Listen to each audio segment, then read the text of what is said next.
Sanjeev Goyal. I'm the chair of the economics faculty, and I'm here to introduce the Marshall lecturer for this year, Professor Raj Chetty.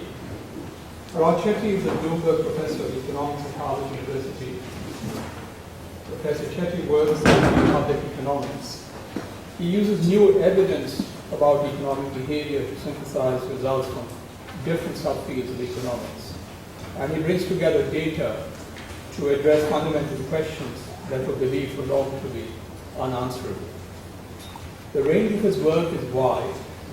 He has studied the design of tax policy, the supply of labor, unemployment insurance, and the long-run effects of teachers in education. His current research focuses on equality of opportunity, and this is the subject of his Marshall lectures this year. Raj Chetty received his PhD from Harvard University in 2003 and taught at Berkeley for 6 years. When he moved back to Harvard in 2009, he became one of the youngest tenured professors in the history of that university. Professor Chetty was awarded the MacArthur Award, popularly known as the Genius Award, in 2012. In 2013, he became one of the youngest recipients of the John Bates Clark Award given by the American Economic Association to the best American economist under the age of 40. The citation for the Bates Clark medal says, and I quote, "He has established himself in a few short years as arguably the best applied microeconomist of his generation." Today in the public media, and also among economists here in Cambridge and elsewhere, there is skepticism about the methodology of economics and about its practical relevance. Surely, economics must be doing something right if it can produce so luminous a figure as this year's Marshall lecturer. It gives me great pleasure to present Raj Chetty to you.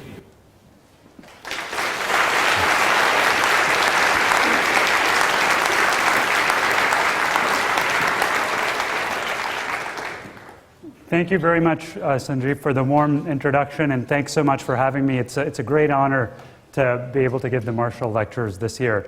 So I'm going to talk today about social mobility and equality of opportunity.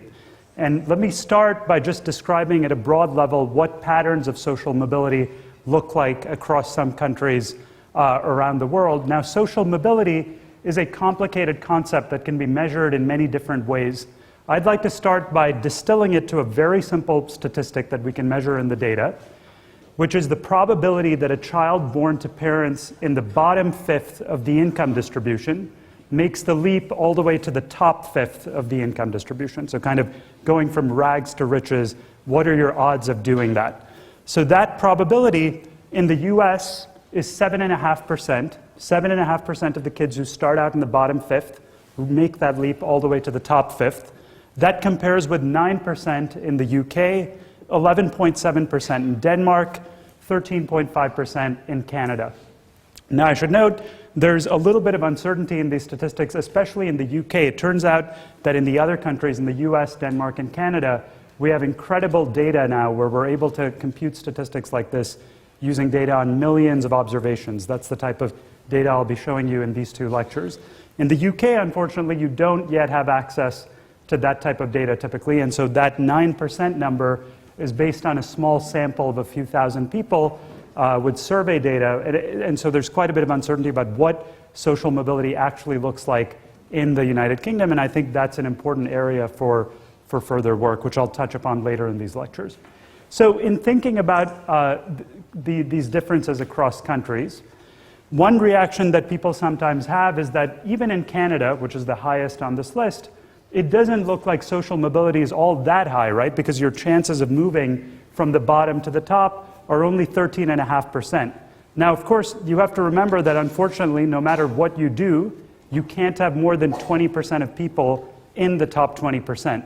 So there's kind of an upper bound on what this number can be. That is, in a society with perfect mobility where your parents don't matter at all, this statistic would be 20%. So in fact, these are actually very big differences in social mobility. One way I think about the numbers in the US context, people talk a lot about the American dream and the US as the land of opportunity. But really, when you look at the data, in a sense, your chances of achieving the American dream are twice as high if you're growing up in Canada than in the US. Okay? And so there's quite a substantial difference. Now, these differences across countries have attracted a lot of attention. A lot of people are concerned about differences in social mobility. It's going to be one of the key issues in the next election in the US, thinking about opportunity and how we can improve it in the United States. But I'm actually going to focus on these lectures on variation within countries, which turns out to be even larger than these differences across countries. And I think in some ways there's more to be learned from that local variation because we can control for various other confounding factors that affect cross-country comparisons. So in recent work, my colleagues and I have calculated upward mobility, the types of statistics I just started out with, for every metro and rural area in the United States. And the way we do that is an example of an application of big data to public policy issues. As many of you hear about in the media, big data is having enormous effects in the private sector, companies like Google and Amazon using very large data sets to improve the products that they offer. And analogously, our vision, and increasingly many economists' vision, is that you can use big data to inform and improve public policy decisions. And so in this context, we're using anonymous tax records on the earnings of roughly 40 million children and their parents in order to characterize social mobility in the US. Now, and what I'm going to show you, one important note is that I'm going to show you geographic variation, and we classify children based on where they grew up and track them using these administrative tax records no matter where they live as adults. So when I refer to locations, I'm referring to where kids are growing up and not where they live as adults, which is very important in the US because lots of kids who grow up, say in Chicago, end up coming to Boston for college and going to New York for their first job or something like that. Okay, so this map now shows you what upward mobility looks like within the United States, recomputing that statistic we started out with, which was 7.5% on average in the US as a whole. Now we're calculating your probability of rising up in the income distribution for 740 metro and rural areas.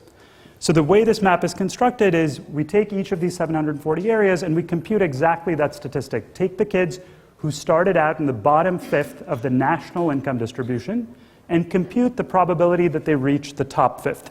And the map is colored so that lighter colored areas are areas with higher levels of social mobility. So you can see that there are 10 bins here. So in the top decile, your odds of reaching the top fifth, if you start out in the bottom fifth, exceed 16.8%. So notice that that number is higher than the number we saw in Canada or in Denmark. So there are parts of the United States, like the middle of the country, parts of the West Coast, where rates of social mobility actually look higher than Scandinavian countries, which are some of the countries with the highest levels of mobility. Now, on the other end of the spectrum, you go to the darkest red colors, and in the bottom decile, your odds of reaching the top fifth, if you start out in the bottom fifth, are less than 4.8%. So your odds of escaping poverty really look quite low if you're growing up in the Southeast, in parts of the Rust Belt, cities like Detroit and Cleveland and Milwaukee in the US, all major population centers. So the point is, even within the United States, there's really substantial variation in children's opportunity for success. Now, just to describe some of the broad patterns, so you immediately see that there's quite substantial regional variation, with the Southeast US being much, much worse in terms of social mobility than other parts of the country. But there's also quite a bit of local variation. So if you look at nearby states like Ohio versus Pennsylvania, which are two states with relatively similar economies and demographic structures, Pennsylvania has really high rates of social mobility. Ohio is exceptionally low. You also see the power of the data in terms of its granularity by looking here. So take a look in these states, South Dakota and North Dakota. They generally look like they have very high rates of social mobility, with a few exceptions, which are some of the places with the lowest levels of social mobility in the US. What are those places? They're some of the largest Native American reservations in the US, where we know from prior work that there's a lot of chronic intergenerational persistence of poverty. So these data pick up quite a bit of geographic variation. Now you can Also look at the major cities in the US. The map is a little bit misleading because your eye gravitates towards the center of the country. That takes up the most space in the map, but nobody lives there, so it's, it's a little bit misleading. You want to look at some of the big cities, and you still see quite substantial variation. So take a city like Atlanta, 4.5% chance of moving from the bottom to the top. Your odds of moving from the bottom to the top for kids growing up in San Jose in the Bay Area are 3 times as high. Now, you can also look at this at a much finer level. So just to go back to the slide for a moment. So look at Boston, has it a 10.5% probability of rising from the bottom to the top. That's the Boston metro area as a whole. So now let's go one step further and look within the Boston area at counties at the county level. So this county here, Suffolk County, is the city of Boston.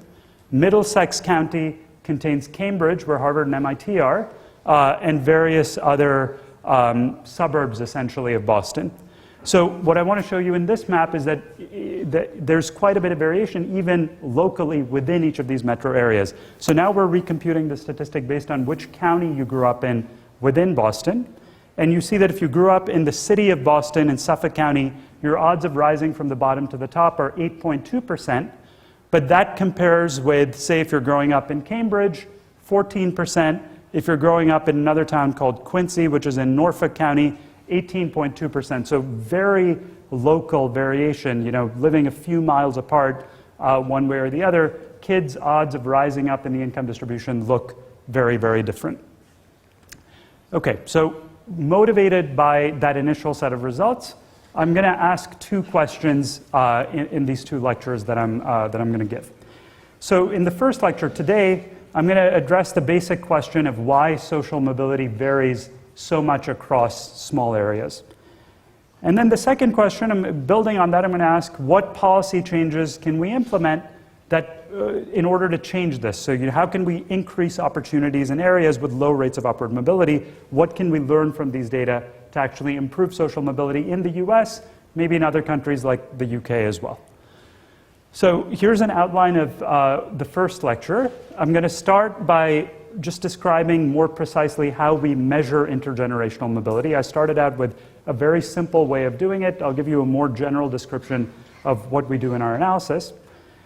I'll then turn in the central part of the talk to focus on whether this geographical variation that we've seen reflects the causal effect of growing up in different environments, or does it reflect sorting? That is, does it just reflect the fact that the people who live in Salt Lake City or in the Bay Area are different from the people who live in Atlanta or in Indianapolis, which is a perfectly legitimate alternative possibility. And clearly your interpretation would be very different if it's causal effects as opposed to just different people in different places. I'll show you quite a bit of evidence suggesting that a lot of this actually has to do with the causal effects of the environment rather than differences in the types of people living in different places. And so then I'll turn to the third part of the lecture, which is characterizing the properties of low versus high mobility areas. What is it that's different about San Francisco and Salt Lake City relative to Atlanta? Why do they have higher rates of upward mobility? So this lecture is based primarily on 2 papers, which are listed here.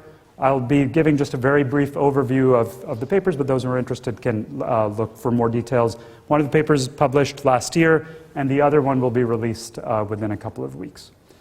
Okay, so let's start the first part, measuring intergenerational mobility. So I started off the talk, just for simplicity, with a very simple measure, the probability of reaching the top fifth starting from the bottom fifth. That's easy to interpret, but it's really using only a very small part of the data, right? We're throwing out all the kids in 80% of the distribution and only focusing on that one narrow statistic of reaching the top. A more general and robust measure of social mobility is to think about mean outcomes. So in particular, what I'm going to focus on is the average percentile rank of a child conditional on his parents' rank in the income distribution. So for example, if you started out with parents at the 25th percentile of the income distribution, where do you end up on average? Do you end up at the median? Do you end up at the 30th percentile, the 70th percentile, et cetera? The reason we focus on that measure, as I will show you in a second, is that it turns out to have very convenient statistical properties which facilitate the subsequent analysis that I'm going to show you. Okay, so the way we do this, to be concrete about it, is that we rank children relative to other children within each birth cohort. So for example, take all the kids born in the US in 1980. There are about 4 million kids born per year in the US. Rank them based on their earnings. We measure their earnings around age 30. Rank them from 1 to 4 million on the basis of their earnings, and convert that into percentile units. Okay, so that's how we define children's outcomes and percentile measures. Similarly, we rank all the parents in the US relative to other parents, from poorest to richest. An important note is that in everything I show you, I'm going to use ranks in the national income distribution and not the local distribution where you're growing up. That's important because it basically eliminates the mechanical relationship between upward and downward mobility within any given small area. So within a small area, if you had more upward mobility and you were ranking people relative to each other, if I were to use local ranks, then if somebody is doing well, somebody else has got to come down in terms of the ranking, right? Now, because we're using national ranks, that effect basically becomes very small within any one city like Boston, because the national ranks are essentially unaffected by performance within one small area. Now, there's a deeper question here of whether greater upward mobility for low-income kids comes at the expense of higher levels of downward mobility in absolute terms for kids from higher income families. That is a question that I'm not going to address in this lecture, but I'll come back to in the next lecture. And I'm going to present some evidence, basically, which suggests that at least part of the increases in upward mobility in certain areas reflects lower income kids doing better without hurting the high income kids. But that's an issue I'm going to set aside for the moment. Okay, so let me show you how we measure intergenerational mobility systematically across areas. So let's start by looking at the relationship between children's rank in the national income distribution and their parents' rank in the national income distribution. And here I'm using data just from the Salt Lake City metro area. So the way this graph is constructed is we divide the x-axis, the parent percentiles, into percentile bins. Okay, so you've got the lowest income parents on the left, the highest income parents on the right, and we're plotting the average child rank within each of those bins. So that is, if you're born to parents in the bottom 1% of the income distribution in Salt Lake City, you can expect to be at the 33rd percentile, roughly, of the income distribution. And if you happen to be born to parents in the top 1% of the income distribution, you can expect, on average, to reach roughly the 65th or close to the 70th percentile of the income distribution. So this is this clear upward sloping relationship, just reflecting the fact that kids born to richer parents themselves are richer on average. That's the persistence of income across generations. Now, the reason we focus on these rank-based measures is that they have this very convenient property, which you see here, that this relationship looks totally linear. It's very well approximated by just a straight line. And so as a result, a consequence of that is that you can predict the mean outcome for any child with parents at some percentile p, like the 40th percentile, using the slope and the intercept of that relationship. So in every metro area, we can estimate the slope and we can estimate the intercept of the line, and then you can obviously just calculate the predicted values for kids at different income levels, which is a really convenient way to summarize what intergenerational mobility looks like in every metro area of the country. Now, for concreteness, I'm going to focus a lot in this talk on the mean outcomes of children with parents at the 25th percentile of the income distribution in particular, just to pick, kind of what are the outcomes of kids who are growing up in families that are below average income. Where do they end up on average? All right. So in Salt Lake City, that number is 46.1. So what that means is if you start out at the 25th percentile in Salt Lake City, on average you get to about the 46th percentile, pretty close to the national median. So that's, you can see immediately that that looks like a fairly high level of upward mobility. You're starting out at the 25th percentile, ending up close to the median on average. It looks like there's quite a bit of mobility there. That, to give you a rough sense of magnitudes, at age 30 is about an income of roughly $30,000 in the US. The 46th percentile. So let's compare that to what the same relationship looks like for kids growing up in Charlotte, North Carolina. So constructed in exactly the same way. You see that in Charlotte, North Carolina, if you're growing up in a family at the 25th percentile, you reach the 30th percentile on average. That's a really big difference in income because that corresponds to an income of closer to $20,000 instead of $30,000. So it's essentially a 50% difference in mean income levels relatively early in adulthood. And so translated to how that's going to affect your total lifetime income, there are going to be really big differences for children growing up at the 25th percentile in Charlotte versus Salt Lake City. Now notice one interesting property of this graph, which is that if you're from a rich family, if you're from a family in the top 1%, it doesn't matter if you're growing up in Charlotte or in Salt Lake City. That's actually a generic pattern we find in the data. Where you grow up, your neighborhood environment, matters much more if you're from a low-income family than if you're from a rich family. And that, I think, makes some sense intuitively because high-income people have various mechanisms to try to insulate themselves from local neighborhood conditions. For example, you might send your kids to a private school and you're not affected by the local public school system. But that turns out to be a feature of the data that we'll come back to later on as well that's quite robust. Okay, so building on those examples of Salt Lake City and Charlotte, now we can construct what is a more complete measure of social mobility, not just looking at the movement from the bottom to the top, but looking at average outcomes. This is showing you the average income rank, the predicted income rank at age 26 for children with parents at the 25th percentile of the income distribution. And you can see that this map looks very similar to the map that I started out with, which is why I started out with that much simpler statistic. But it's showing you essentially that there's a lot of variation in the average outcomes of kids depending upon where they grow up. So this is at the commuting zone, the kind of the metro area level, what are called commuting zones in the US. And then you can distill that to, you can go to the finer county level, which I showed you in the case of Boston earlier, and you see the variation in a much finer way. So another property, which I can just briefly mention, those of you who are interested in economic history, you see that there's this very precise line of very dark red colored areas with very low levels of social mobility following this state border right here. That exactly coincides with where the largest slave plantations were in the US a long time ago. So it suggests that there might be a historical legacy of the types of institutions that emerged in those places that are continuing to have an effect today.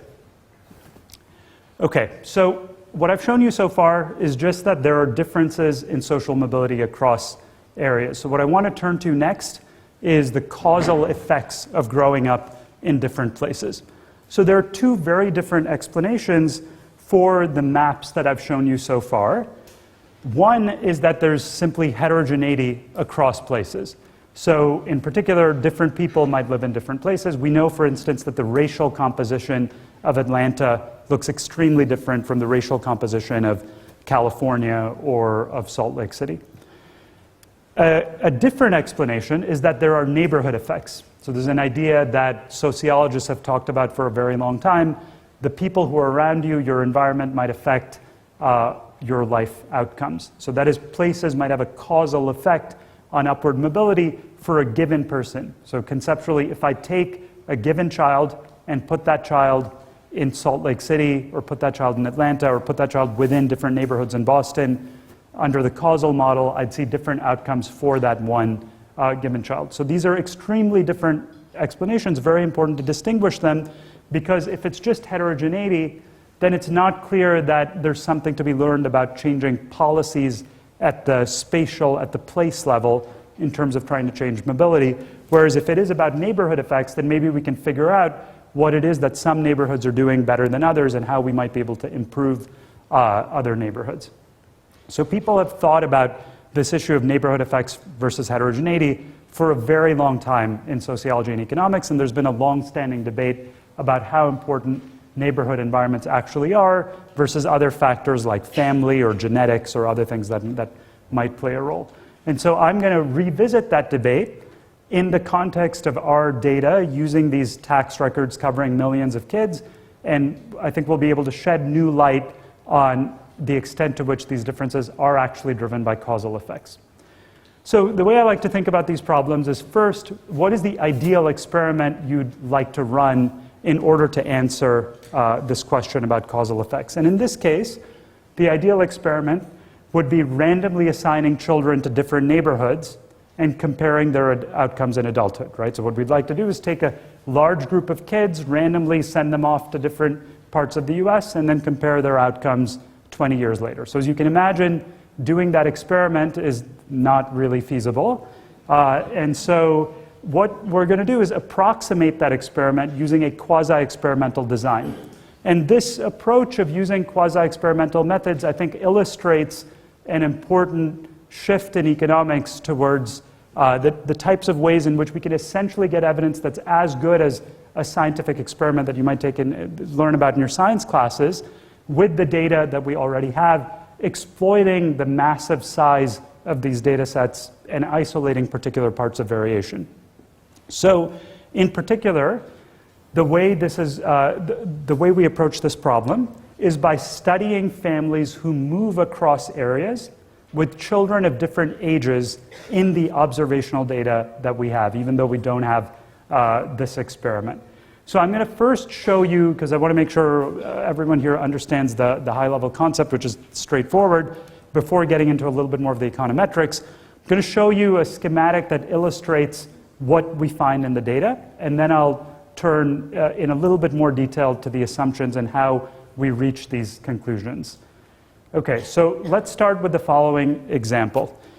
So let's take a set of kids whose families initially live in Chicago, which has relatively low rates of upward mobility. And to make this concrete, let's say we're taking kids who are with parents at the 25th percentile of the income distribution. In Chicago, you end up not doing particularly well on average. In San Francisco, you do much better.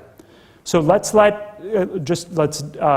define that change, San Francisco is up here at 100%. That's the San Francisco average outcome. And Chicago is down here at 0. Now on the x-axis here is the age of the child when the parents move from Chicago to San Francisco. So let me start with this first point, which is based on data for families who moved when their child was 9 years old. So what you see here is that children whose families move from Chicago to San Francisco when they are 9 years old get 70% of the gain from growing up in San Francisco from birth. So that is, if the kids in San Francisco who grew up there from birth are earning, let's say, $10,000 more on average than the kids who grew up in Chicago, then if you moved to San Francisco when you were 9, you are getting a $7,000 boost in your income. You're getting 70% of that effect. Okay. So now let's replicate that analysis for all the different ages at which people move. And what you get is this diagram here, which shows you that as you move at later and later ages to San Francisco from Chicago, you get less and less of the gain of growing up in San Francisco. So that looks very consistent with what we call a childhood exposure effect, or an causal effect of the environment on kids' outcomes. Every extra year that you're spending in that better environment, you are doing better yourself. So if it was just that people who are born in San Francisco are different from the people who move in Chicago, who were born in Chicago, you wouldn't see this pattern, right? The fact that when you move from Chicago to San Francisco, you're seeing these gains if you get there at earlier and earlier ages is consistent with the view that this looks like a causal effect of exposure to a better environment as opposed to just differences in the people living in different areas. Now, when you get to these older ages here, the relationship completely flattens out and you hit 0.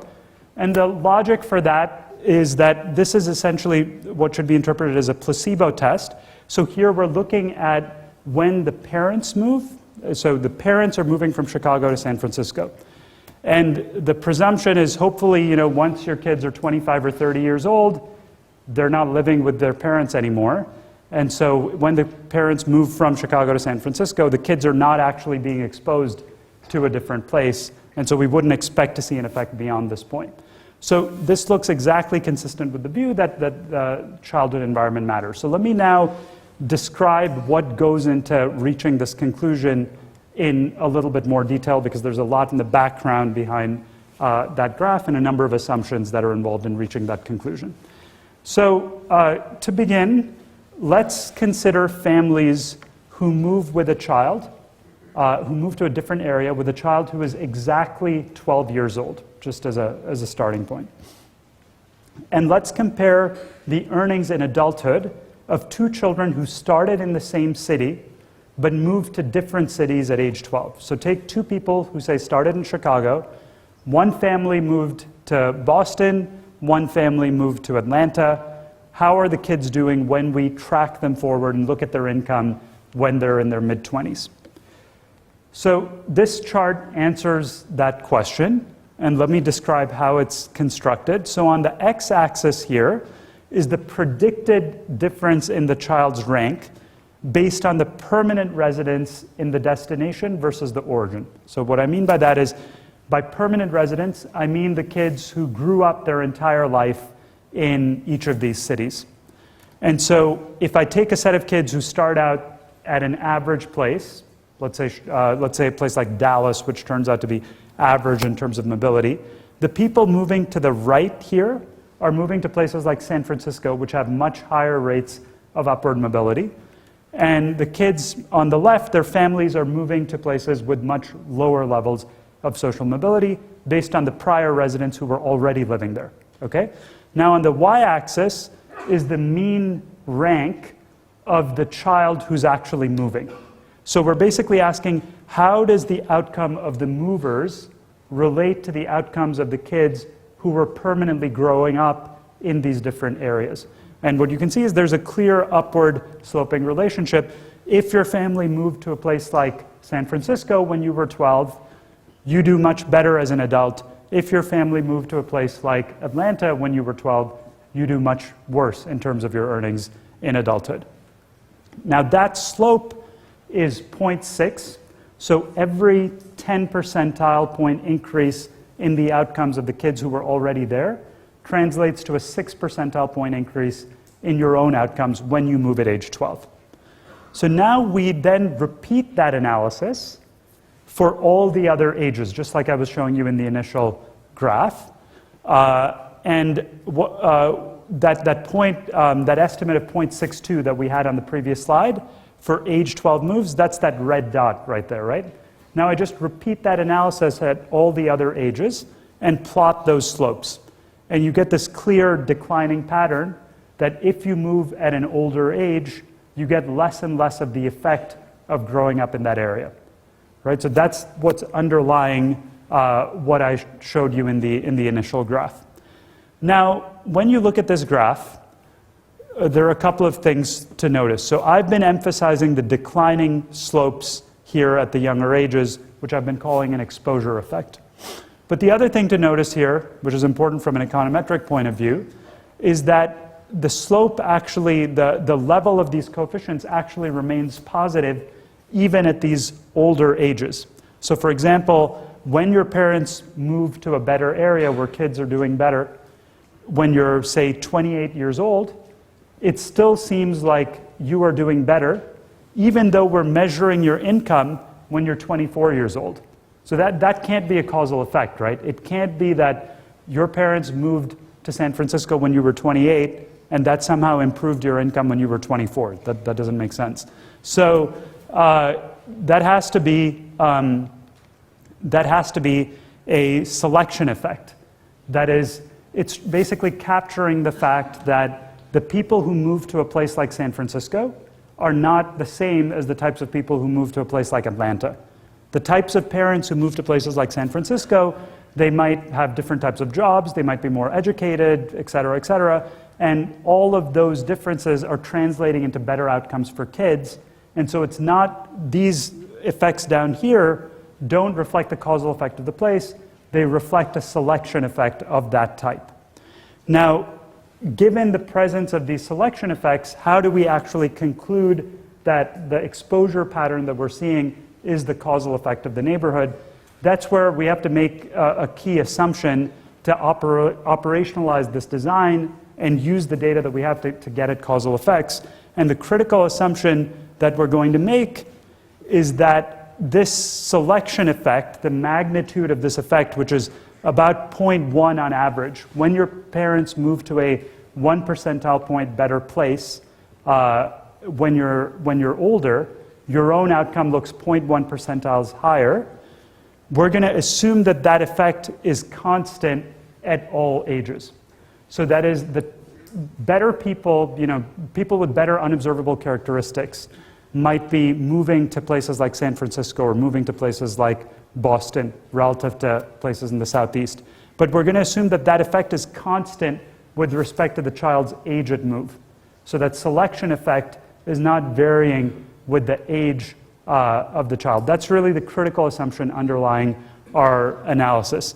And if you make that assumption that the people who move to San Francisco might be different from the people who move to Atlanta, but when you move there is unrelated to your kids' outcomes, then you can learn something from this slope. You can conclude that that reflects the causal effect of the neighborhood. So in particular, the causal effect of moving at a given age is just going to be the value of these points minus the selection effect, which I'm calling delta on this slide. And so now you can see how I constructed that initial chart.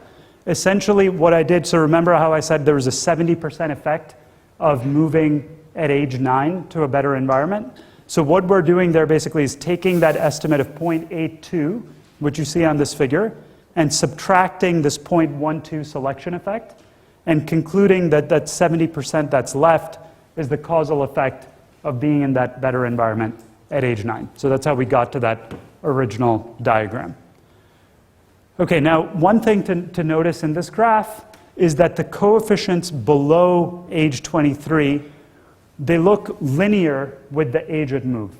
So it basically looks like a straight line. Every extra year that you spend in a better environment contributes equally to a child's outcomes. That's actually extremely important from a policy perspective and from the perspective of child development, because it suggests that a better environment matters just as much when you're 10 years old as when you're 15 years old, or if we had the data to go further back, and if this linearity continued to hold, it would suggest that early ages matter just as much as later ages. And that's really important because there's a lot of discussion at the moment in policy circles about focusing on early childhood and focusing on pre-K interventions, for example. This suggests that all of that might be quite important, but the later ages are also extremely important. That is, you don't want to kind of give up on kids once they're 5 or 10 years old. You can continue to get significant gains if you improve the environment when kids are older. Okay, so the slope of this line below the age of 23 is 4.4%. So the way to interpret that is every extra year that you spend in a better area gets you about 4% of the gain that kids who grow up in that area from birth have. So every extra year is worth about 4%. If you spend 20 years in that better environment, you're going to get something like 80% of the effect that we see in terms of kids in San Francisco doing better than kids in Atlanta. All right, so now just to push a little bit further on this, so those of you who are thinking about what identification assumptions are here in the background, leading us to this conclusion of causal neighborhood effects, the key assumption that I'm making in this quasi-experimental design, which basically makes it as good as an experiment, is that, as I emphasized, this selection effect, the fact that the parents are different depending upon where they move, that it doesn't vary with the point at which you're moving, with the child's age at move. Now, does that assumption hold? It's not necessarily clear that that assumption holds in practice, and there are two ways in which it might be violated. So first, you might be concerned that the parents who move to good areas when their children are young invest more in their children in other ways. So, for example, if I figure out that a certain neighborhood in Atlanta is not very good for my kids, and I figure that out when my kids are young and decide to move to a better place, maybe the types of parents who figure that out are more educated, they're spending more time trying to help their kids come up, and that family environment is having a direct effect on kids' success, and not necessarily the neighborhood to which they move. That type of story would bias the relationship that I'm showing you, because we'd see bigger effects for parents who move when their kids are young relative to parents who move to better areas when their kids are old. So I need to make sure that that effect is not actually at play in the analysis I've been showing you. The second problem that one has in this analysis, potentially, is that moving might be correlated with other factors that directly affect children. So for example, when you move to New York City, you might have gotten a better job, or you might have gotten married, something else might have changed in your family, and maybe it's the family environment that's directly affecting the kid and not the neighborhood. So we need to make sure the first thing is kind of a dynamic selection effect, that the selection is varying by age, and the second is what we call an omitted variable effect, right? That there's something else changing at the same time. So how do we rule out these other two channels, and how do we reach the conclusion that we're actually identifying the causal effect of neighborhoods? So the first thing that we do, in order to address the fact that different families, different types of families might be moving at different ages, is we compare siblings' outcomes within families. And the way we do that is by including family fixed effects in the analysis that I was showing you. So the way to think about what we're doing here intuitively is, suppose a family with two children, suppose you and your brother or sister move to a better neighborhood. Are the differences in the outcomes between the two siblings related to the size of the age gap between the two siblings? So think of a family that moves from Atlanta to San Francisco with a 7-year-old and a 10-year-old. There's a 3-year gap between those two kids, versus a family that moves with, say, a 6-year-old and a 12-year-old, where there's a 6-year gap. If it's really total amount of childhood exposure that matters, we should see the younger kid doing better than the older kid in proportion to the gap in their ages. Because the 6-year-old is going to have an extra 6 years of exposure relative to the 12-year-old, right? And so given the size of these data, you actually have enough statistical power to implement this analysis. So this graph here reproduces what I showed you initially, but purely identified off of within family comparisons. That is, with these family fixed effects, so that we're only identifying by comparing across siblings. And what you can see is, remarkably, the slope is almost exactly the same, minus 0.043 instead of minus 0.044. That is, essentially think about, your brother was 9 years old and you were 15 years old when you moved to a better area. On average, your brother is doing better than you, exactly in proportion to 4.4% per year. So that rules out the possibility that the types of families who are moving when the kids are young are different from the types of families who are moving when the kids are older, because we're looking strictly at within family comparisons here, right? So that's one piece of evidence that leads us to think that this really looks like the causal effect of the neighborhood environment and not just other differences that might be in the data. Now, you might still be worried about the second set of issues that I mentioned, which is that there are changes in other factors, such as parent income, that are affecting siblings maybe in proportion to time of exposure to the better neighborhood. So what I just showed you doesn't necessarily rule out the possibility that maybe dad got a better job when we moved to this better area, and that helped the 6-year-old kid more than the 12-year-old kid. So again, under that story, it would be about family environment, not neighborhood environment. So how can we deal with that problem? So first, we can directly control for changes in parent income or changes in marital status, some of the things that we think might be most important about the family environment, which we observe in our data. That has literally no effect on the estimates that I've been showing you. But you might still be concerned about other factors that we don't observe. Like maybe you got a transfer of wealth, you got a bequest from your parents or something like that, and that made you move to a better area. Now when your family's wealthier, the younger kid starts to do better than the older kid. We're not able to observe wealth in our data, so we can't directly rule out that potential hypothesis. However, I think we are ultimately able to rule out the possibility of such biases using what I'll call a set of placebo tests. So let me describe intuitively how these work. The idea here is that we exploit the fact that there's a lot of variation across subgroups in neighborhood effects. So it turns out that some places are particularly good for boys, and other places are particularly good for girls. So in general, what you find is there's a correlation of 0.9 between these two things. So places that are good for boys tend to be places that are good for girls, but there are some differences between the two, that remaining 0.1 of the correlation. So what are some of these places? So for example, you find quite intuitively that areas with high rates of crime are particularly bad for low-income boys relative to low-income girls, where we know that girls are much less likely to get involved in crime. Another pattern you find in the data is that areas with more single parents, where the dad is not there to raise the child, boys do particularly badly in those areas relative to girls, consistent with some recent evidence that the presence of a father is particularly important for boys relative to girls. So there's this variation across areas in outcomes across genders as one example. There's also variation in the distribution of outcomes.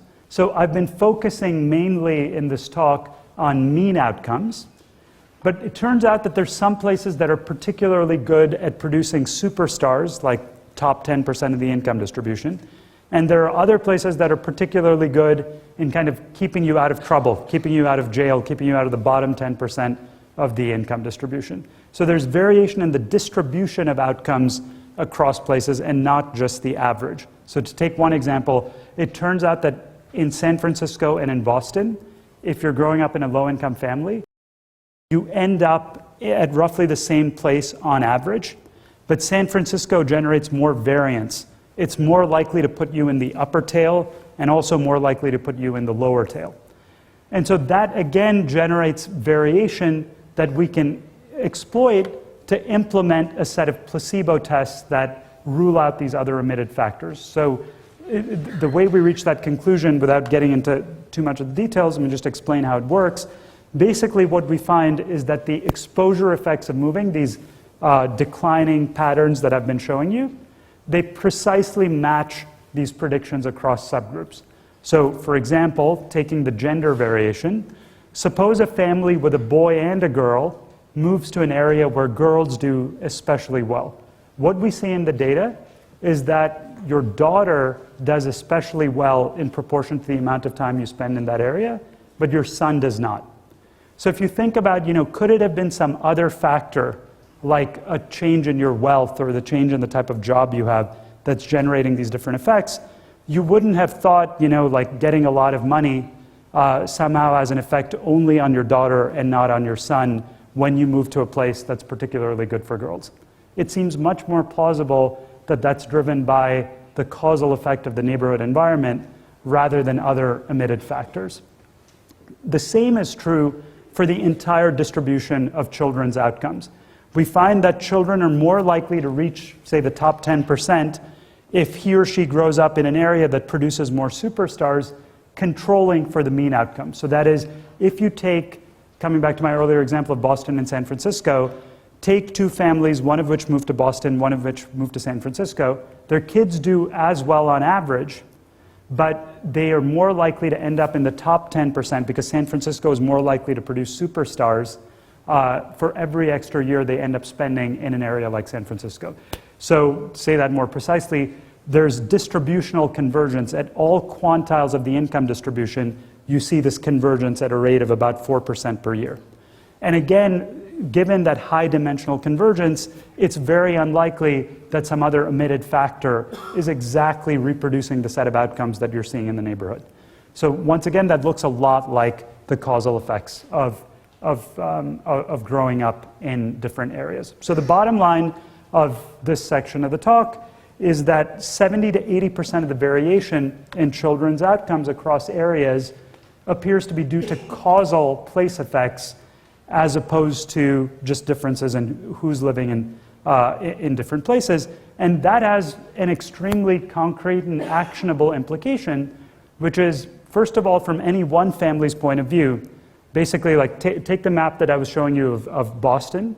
where the city of Boston looks much worse than across the river in Cambridge and nearby areas, what it's telling you is that concretely, if you're a low-income family, you move to a comparable place, let's say even at the same level of rent, across the river in Boston to a place that's 10, 15 miles away, your kids will earn more and do better on average. They're more likely to attend college. They're less likely to have a teenage birth. In various outcomes, your kids are going to do better if they're living in this other area. So it's very actionable from the perspective of individual people. But it's also actionable, and I think has important implications for policy, because these sharp variations in causal effects across areas suggest that maybe there's a lot to be learned from the experience of a place like Cambridge, Massachusetts, which is generating much higher rates of upward mobility than other nearby places, to understand what we might be able to do to improve social mobility more broadly. And that's the final set of issues that I'm going to talk about today. What are the characteristics of high mobility areas? That is, when we look at this map and we see these lighter colored areas, what are they doing differently? What are their properties relative to the darker colored areas on the map? So in tackling that question, we're going to begin with just a descriptive characterization of the features of areas with high rates of upward mobility. So I think of this as the first step in identifying causal mechanisms, that is potential policy changes, which is what I'll turn to in the next lecture. So the first clues for us as researchers thinking about this topic came from the fact that the spatial variation inequality emerges at very early ages. So in high mobility areas like San Francisco, children from low-income families are not only earning more as adults, but stepping back in the life cycle. They are more likely to attend college. So when we look at them at age 18, 19, 20, we see that low-income kids growing up in San Francisco attend college at much higher rates than kids in other cities with lower levels of mobility.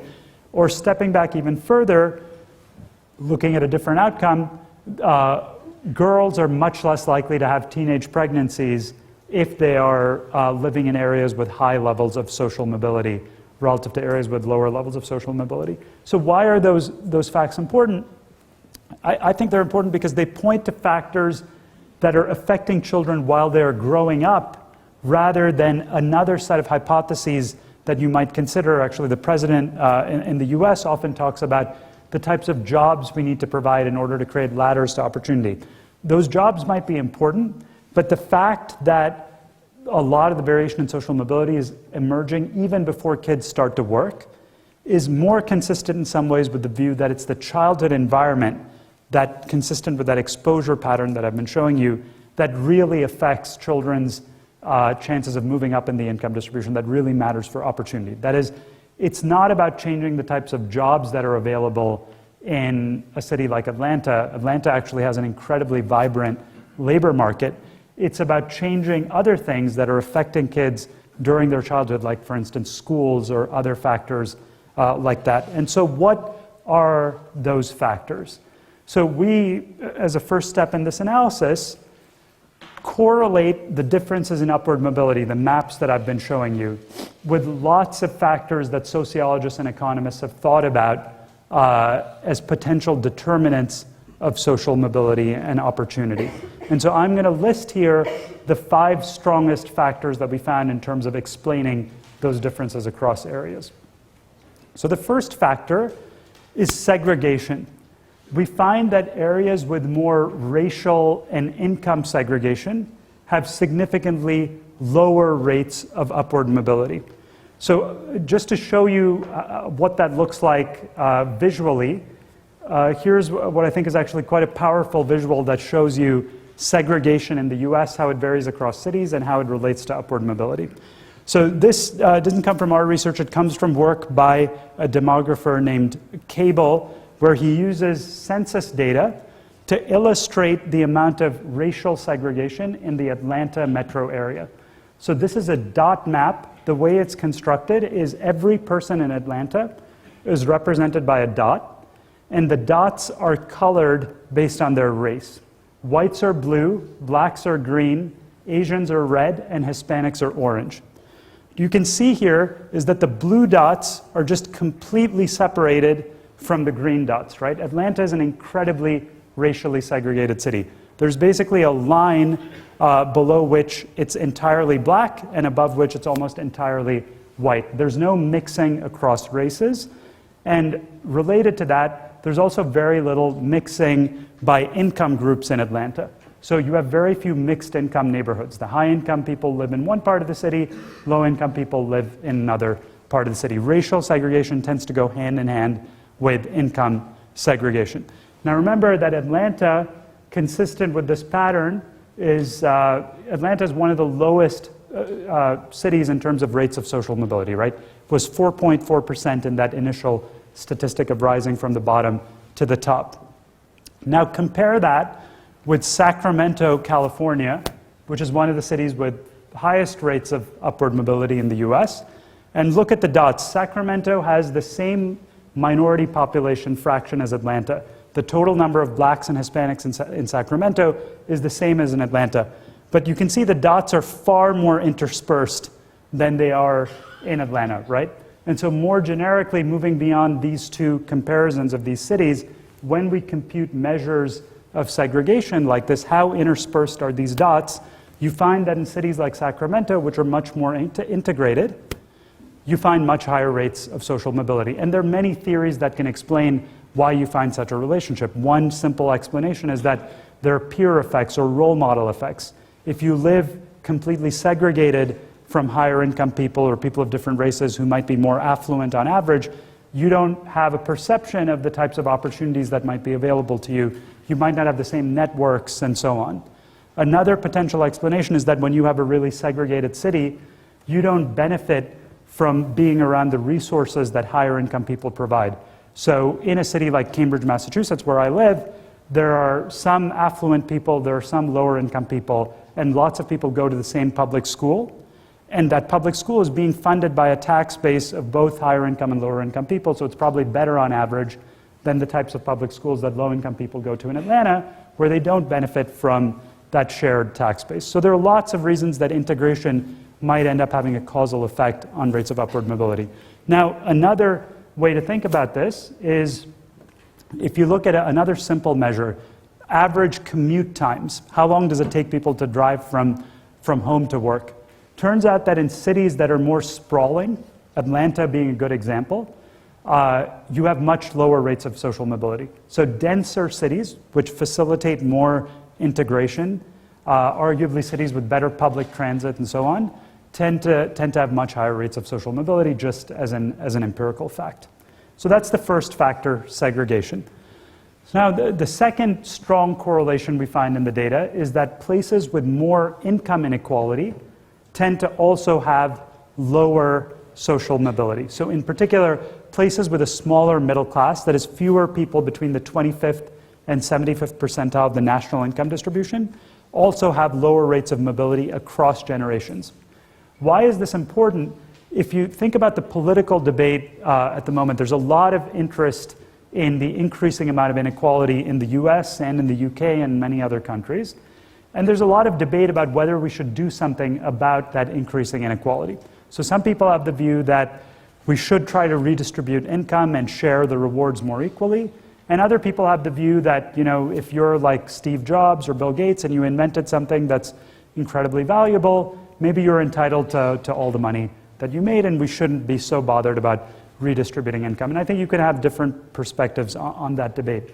But I think most people think that social mobility is a desirable goal regardless of their political views. That is, a child should have an equal or reasonable opportunity of succeeding regardless of where he ends up in the birth lottery, that is, which parents you happen to be born to. And so insofar as inequality is related to social mobility, that is, if a society with more inequality leads to lower rates of social mobility, then I think there's much broader concern about why we might really want to do something about inequality, because it could have a really damaging effect on social mobility. So it turns out that there is in fact a very strong correlation between the amount of inequality and the amount of social mobility. But that has an interesting property, which is that it really seems like it's middle class inequality that's very correlated with social mobility, and not a different way of measuring inequality, which is to focus on the upper tail. So if you look at top 1% income shares, they're actually not that highly correlated with rates of social mobility. And you could kind of see that in the maps that I was showing you. So I've been giving you the example of San Francisco as an area with very high rates of social mobility. And you all know that San Francisco is also home to some of the richest people in the US because of the tech sector. And so that fits that pattern, that San Francisco turns out to have a pretty big middle class, but it also has some extremely rich people. And that doesn't seem to be particularly correlated with having lower rates of social mobility, just as a correlation we see in the data. Okay, the third factor is school quality. So as you might expect intuitively, areas that spend more on schools, that have smaller classes, that have higher test scores, various rough proxies for the quality of schools in an area, tend to have higher rates of social mobility. And I'm going to come back to talk about schools in much more detail, talk about education in much more detail in the next lecture, because I think it's really a key policy lever that one might be able to manipulate. And then the last two factors both come from the sociology literature. The fourth one that I'll mention here is family structure. So it turns out that the single strongest correlation in the data, it's a remarkably strong pattern, is that areas with more single parents have lower rates of social mobility. So it turns out that the single strongest correlation between social mobility and these various characteristics is the fraction of single parents, or equivalently the fraction of two-parent households in an area. That one variable is correlated at about 0.7 with the social mobility measures that I was showing you. So what is that picking up? So one potential explanation for that is that maybe growing up in a two-parent household is beneficial for children relative to growing up in a single-parent household. That would make perfect sense intuitively. And surely that's probably part of what's going on.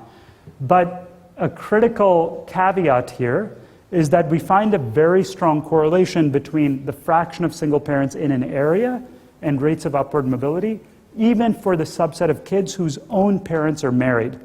That is, take the subset of children who are living in two-parent households.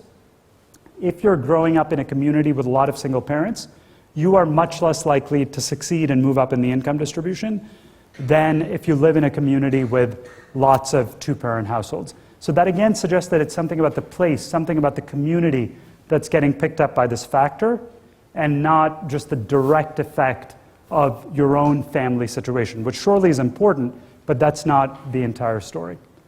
Finally, the last factor is what sociologists call social capital.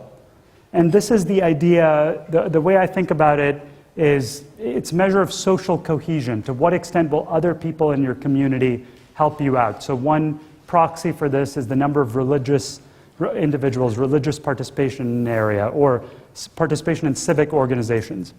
One way to think about it is kind of the old adage that it takes a village to raise a child. Even if you're not doing well, maybe somebody else will help you out. And for example, Salt Lake City, which I've mentioned a few times, has a huge Mormon population. Mormon church has a very big presence there that's consistent with this type of story. Now, this idea of social capital was popularized by my colleague Bob Putnam in a well-known book called Bowling Alone. And the reason for the title of Putnam's book, Bowling Alone, is that he uses the number of bowling alleys in an area as a proxy for social capital. So I was amazed to find in our own data that the number of bowling alleys is actually very highly correlated with rates of social mobility. Now, the reason I mentioned that is that it illustrates a very important caveat in what I'm showing you here, which is that all 5 of these things are correlations rather than causal effects, right? Because I'm sure the best policy to improve social mobility is not to build more bowling alleys in order to influence these problems, right? And so that's where I'm going to leave it today. The 5 factors, I think they give us hints about where to look to improve social mobility, but they don't, by themselves, identify causal mechanisms or policy tools. And so in tomorrow's lecture, I'm going to talk about some policies that might improve social mobility that have causal effects, hopefully in bigger ways than building more bowling alleys. Thanks.